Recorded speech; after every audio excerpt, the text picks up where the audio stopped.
স্বপ্নিল চলে এসেছে দোকানে। কিতা অর্ডে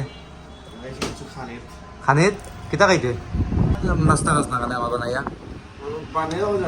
মারি আর কি বানাইয়া। বাবা আজকে দোকানে আসেন নাই, বাবা হয়তো আজকে মাথা টাথা ব্যথা করতেছে, যার কারণে ঘুমিয়ে আসেন, দোকানে আসেন নাই। আমি তো আছি দোকানে। স্বপ্নিল এদিকে রেডি হয়েছে আবার।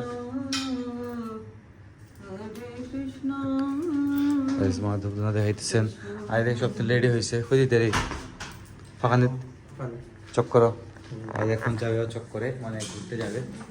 এদের বই যাবো কোনটা এয়ারপোর্ট নেই তা তুই আনলে